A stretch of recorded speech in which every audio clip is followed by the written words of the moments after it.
application numéro 4. Alors, je vous mets cette application numéro 4 parce que elle est tombée une fois, comme je vous dis souvent au Moyen-Âge, quand j'étais jeune, un peu après Jeanne d'Arc, vous voyez. Et quand c'est tombé, ça avait été l'enfer sur Terre. Vous allez comprendre pourquoi ça a été l'enfer sur Terre. Vous croyez que je me moque de vous, vous allez comprendre pourquoi. On y va. Application numéro 4. Regardez bien. L'énoncé. Je reprends les mêmes données que l'exemple précédent, mais avec un certain nombre de modifications, vous allez voir. Alors, regardez le tableau des charges indirectes. Est-ce qu'on est d'accord que c'est le même que tout à l'heure?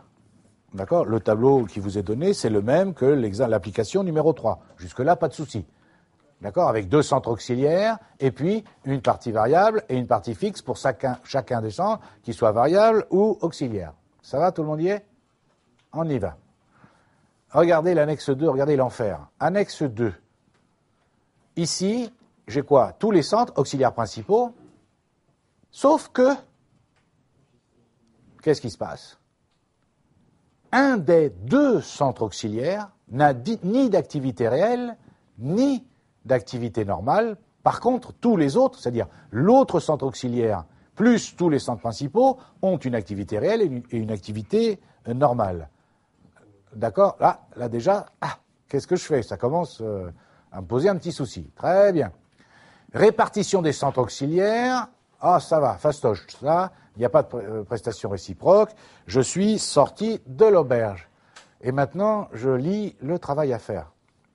Alors, on y va. Procéder à la répartition des charges indirectes selon la méthode de l'imputation rationnelle des charges fixes. Fastoche. Et on me dit ça. Le coefficient d'imputation rationnelle du centre auxiliaire gestion du matériel, c'est-à-dire celui pour lequel il n'y en a pas, dans l'énoncé, sera égal à la moyenne des coefficients d'imputation rationnelle des centres récepteurs pondérés par la part des charges qu'ils reçoivent du centre émetteur. D'accord? Là, déjà, quand on ne l'a jamais vu, je peux vous garantir que ça tombe à l'examen. Là, ça commence à vous énerver, je vous connais, d'accord? Vous commencez à prendre un coup de chaud, là, d'accord? Qu'est-ce que ça veut dire, cette histoire Ok, on va corriger cette application, et vous allez voir, il suffit d'avoir vu une voie, puis après, on n'est pas embêté. Alors, quel est le problème pour calculer les coefficients d'imputation rationnelle? On voit, encore une fois, que le centre auxiliaire gestion du matériel n'a pas de mesure de son activité et donc pas de coefficient d'imputation rationnelle. Ça, c'est donc un cas particulier. Soit ils ont tous un coefficient, soit aucun des centres auxiliaires n'en a. Là, il y en a un sur les deux. D'accord. Comment on fait? La solution, elle est encore une fois donnée par l'énoncé. On nous dit le coefficient d'imputation rationnelle du centre auxiliaire gestion matérielle sera égal à la moyenne des coefficients d'imputation rationnelle des centres récepteurs pondérés par la part des charges qu'ils reçoivent du centre émetteur. Accordez-moi que ça énerve un peu au départ. Ok. Alors, qu'est-ce que ça veut dire en français? Je vous le présente comme ça, si vous le voulez bien. Le coefficient du centre auxiliaire égale la somme du centre auxiliaire du centre utilisateur 1 au centre utilisateur n de la clé de répartition secondaire multipliée par le coefficient d'imputation rationnelle. Je répète, ça veut dire que le coefficient du centre auxiliaire, ça va être la somme du centre utilisateur 1 au centre utilisateur 2 de quoi?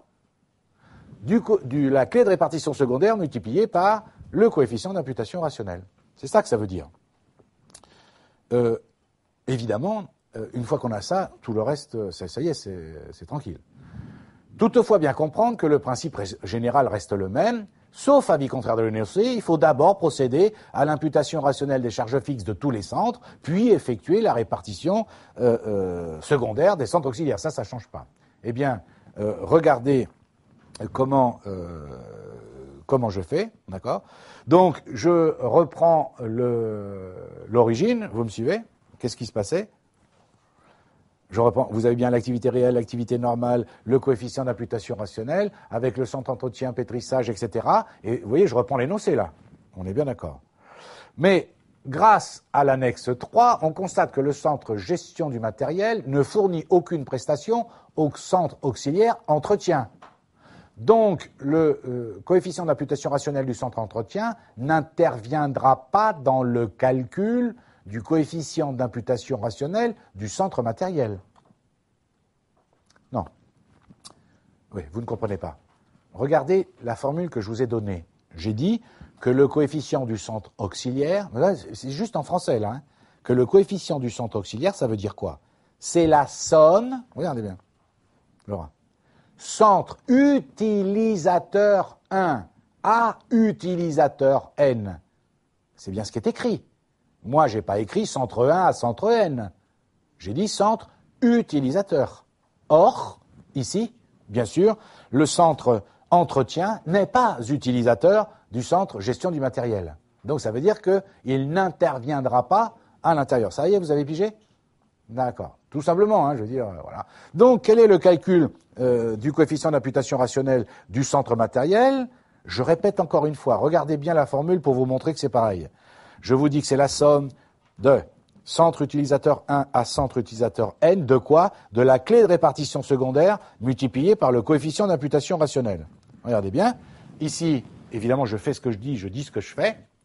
Je prends les centres utilisateurs, dans lesquels n'apparaissent pas la gestion du matériel.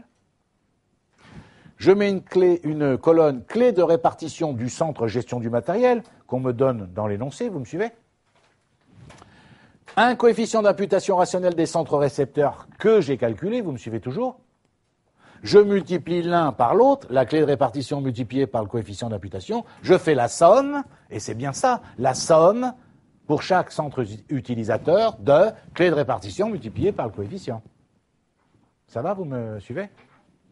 D'accord? Donc, il n'y a pas, une fois qu'on a compris le principe, il n'y a pas de difficulté majeure. Donc, ça veut dire que le centre pétrissage a donc, ça me fait, quand je multiplie 30% par 0,95, 0,285, l'autre 0,22, 0,225, 0,2, et la somme ici, ça fait 0,93, où je vous mets un petit renvoi pour bien que vous compreniez que c'est la somme de, exactement de ce que j'ai indiqué. On est d'accord? Ben après, il suffit de regarder le tableau de répartition des charges indirectes. Une fois qu'on a fait ça, c'est ça le piège. Mais vous voyez, c'est ça qui me fait peur pour vous quelquefois. C'est que si vous ne savez pas faire ça, vous imaginez, c'est la première chose que l'on fait, le tableau de répartition des charges indirectes. Donc si vous coincez là, vous voyez que ça pose un problème. D'accord?